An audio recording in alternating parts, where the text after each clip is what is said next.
Sims Taback is a famous children's author and illustrator, and he is known for his appeal to children of all ages and for his personal style, which is called Raynef, and it encompasses lots of color, cut and paste imagery, as well as whimsical characters, whether they be barnyard animals, human beings, or even jungle beasts.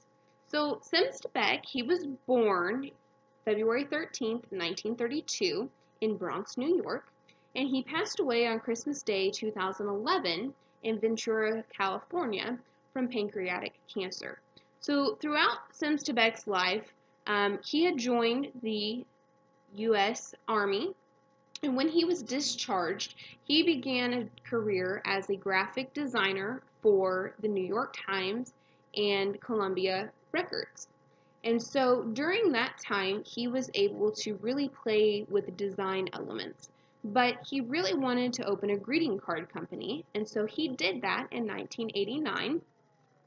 And it was successful. He made greeting cards that were unique and personal, and he used different instruments such as a die cut to make these cards. And so that gave him the idea for his 1998 Caldecott Award winning or honor award book, There Was an Old Lady Who Swallowed a Fly. And in this story, we can see how Sims Taback used the die cut for the story. Here we see a picture that the old woman has swallowed a spider. Here is the cutout. Flip the page and we see how she swallowed the bird. And he uses that throughout the story.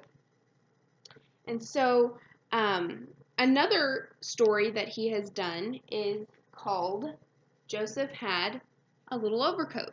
And for this story, Sims Taback really researched a lot of Jewish culture, pre-war Russia and Poland, and he was looking to find out what kind of clothing they wore, what kind of artifacts were important to the time, and you can really see that throughout this book. In this story, Joseph Had a Little Overcoat, we can really see the periodical clothing of the time. Again, we see the die cut being used, and he really does have a lot of cut and paste imagery in here, and some of the artifacts that would have been personal to the time frame of the story. He also encompasses those. He really does a great job with this story and shows children how you can always make something from nothing. With this story, he also won the Caldecott Medal. With it, I found some interesting facts. Yiddish is actually Sims Taback's first language, and I didn't know that, which is really neat because he encompasses a lot of folk tales and song lyrics from the Yiddish culture. And even so, in Joseph Had a Little Overcoat, in the back of the book, this one is based on I Had a Little Overcoat, which is a song from the old Yiddish culture. I also found an interesting fact to be that in 1977, he actually was the designer of the McDonald's Happy Meal. And so they have that on display at the Smithsonian now, and I thought that was really neat. So, to read one of my favorite books that Sims Taback has wrote would be This is the House That Jack Built. And here, you can see he does some more of that cut and paste imagery. He's drawn the houses, but the paper clippings, are actual newspaper clippings he's pasted on there. And it says, starring in no particular order, and has different characters that you'll see throughout the story. So, This is the House That Jack Built by Sims Taback. This is the house that Jack built. This is the cheese that lay in the house that Jack built. Got different tags for each type of cheese: Gouda, Swiss, American cheese, and like one of them stinky, yummy, descriptive of the cheeses. This is the rat that ate the cheese that lay in the house that Jack built. This is the cat that killed the rat that ate the cheese that lay in the house that Jack built. This is the dog that worried the cat, that killed the rat, that ate the cheese, that lay in the house that Jack built. This is the cow with the crumpled horn, that tossed the dog, that worried the cat, that killed the rat, that ate the cheese, that lay in the house that Jack built. Here he's got different tags on the cow: sirloin, chuck, Big Mac, different parts of the cow and its meat. This is the maiden all forlorn, that milked the cow with the crumpled horn, that tossed the dog, that worried the cat, that killed the rat, that ate the cheese, that lay in the house that Jack built. This is the man all tattered and torn, that kissed the maiden all forlorn, that milked the cow with the crumpled horn, that tossed the dog, that worried the cat, that killed the rat, that ate the cheese, that lay in the house that Jack built. This is the judge all shaven and shorn, that married the man all tattered and torn, that kissed the maiden all forlorn, that milked the cow with the crumpled horn, that tossed the dog, that worried the cat, that ate the rat, who ate the cheese, that lay in the house that Jack built.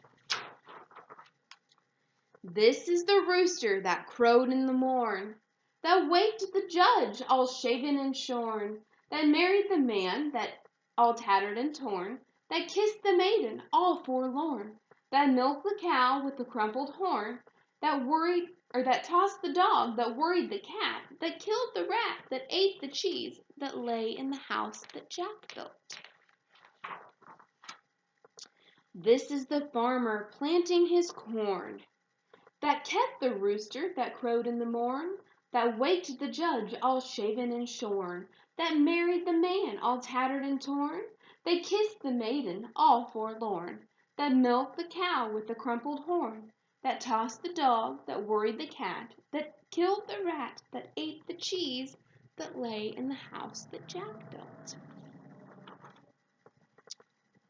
This is the artist who first had drawn a picture of the farmer planting his corn, that kept the rooster that crowed in the morn, that waked the judge all shaven and shorn, that married the man all tattered and torn, that kissed the maiden all forlorn, that milked the cow with the crumpled horn, that tossed the dog, that worried the cat, that killed the rat, that ate the cheese, that lay in the house that Jack built. And so, interesting to this story, we get to find out this artist, his hat says, "Guess who?" So the artist that first had drawn is explained here at the end of the story. It says, "This is the house that Jack built. A favorite rhyme for children for several centuries, was first published in 1755, and probably derived from an ancient Hebrew chant in the 16th century. It was illustrated by Randolph Caldecott in 1878. So, being that Caldecott Award is one that Sims Taback is familiar with winning, it's kind of neat that he encompasses that in that story. So, to conclude, Sims Taback was an accomplished children's author and illustrator, and he rejected realistic trends, and he used comic visual storytelling. So he involved his heritage, and he made folk tales new by adding and creating his own edge on them. So an activity that I would use for the story I just read, This is the House that Jack Built, would be to have students create their own story. This is the blank that blank built. So if I was a student, I would do, this is the barn that Sarah built. So they would need to continue that repetition that Sims Taback uses. So an example would be, this is the barn that Sarah built. This is the hay that lay in the barn that Sarah built. This is the cow that ate the hay that lay in the barn that Sarah built. And for their illustrations, they would need to encompass the cut and paste imagery. So I would supply them with newspapers and magazines so that they could do that. And so I think this is a great way to teach students about Sims Taback's personal style and to show them that they can take a story, an old tale, and put their own style and twist on it and make it new.